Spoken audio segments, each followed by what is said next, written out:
শয়তানের ধোকায় আমি খারাপ কাজের সঙ্গে জড়িয়ে গিয়েছিলাম। এখন নিয়মিত নামাজ পড়ি, কোরআন পড়ি, নতুন বিয়ে করেছি। এক বইয়ে পড়লাম যে ব্যক্তি ভালো তার স্ত্রীও ভালো হবে, আর যে খারাপ তার স্ত্রীও খারাপ হবে। আমি যেহেতু অতীতে খারাপ কাজের সঙ্গে জড়িয়ে গিয়েছিলাম, তাহলে আমার স্ত্রীও কি এমন ছিল? খুবই গুরুত্বপূর্ণ প্রশ্ন। কেউ খারাপ হলে তার স্ত্রীও খারাপ হবে এমন কোনো কথা নেই, এবং এ কথা সঠিক কোনো কথা নয়। আল্লাহ সুবহানাহু ওয়া তাআলা কোরআন কারীমে যে বলেছেন, আত-তাইয়্যিবাতু লিত-তাইয়্যিবিন ওয়াত-তাইয়্যিবুনা লিত-তাইয়্যিবাত আল-খাবিসাতু লিল-খাবিসিন ওয়াল-খাবিসুনা লিল-খাবিসাত। পবিত্রের সঙ্গে পবিত্র এবং অপবিত্রের সঙ্গে অপবিত্র। এই আয়াতের ব্যাখ্যায় অনেকে বলেছেন যে পবিত্র পুরুষের সাথে পবিত্র নারী এবং অপবিত্র পুরুষের সাথে অপবিত্র নারীর বিয়ে হবে বা হওয়া উচিত, এরকম ব্যাখ্যা অনেকে করেছেন। তবে এটা সবচেয়ে প্রসিদ্ধ এবং গ্রহণযোগ্য ব্যাখ্যা হলো যে যদি কেউ ভালো এবং পবিত্র কথা বলে, তাহলে সেক্ষেত্রে তার ভালো কথা তার প্রাপ্য। আর যদি কেউ কোনো খারাপ কথা বলে, তাহলে সেক্ষেত্রে তার খারাপের অনুপাতে রিপ্লাই পাওয়া তার প্রাপ্য বা তার হক হয়ে যায়, এটা তার পাওনা হয়ে যায়। যে যা করবে সে তা পাবে, এমন একটা ব্যাপার।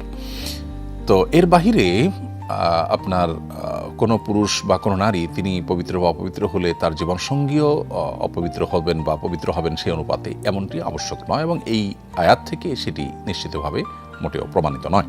বরং আয়াতের একটা ব্যাখ্যা এটাও যে পুরুষ যদি পবিত্র হন বা নারী যদি পবিত্র হন, একজন যদি পবিত্র হন, তাহলে তার জীবনসঙ্গী যিনি আসবেন,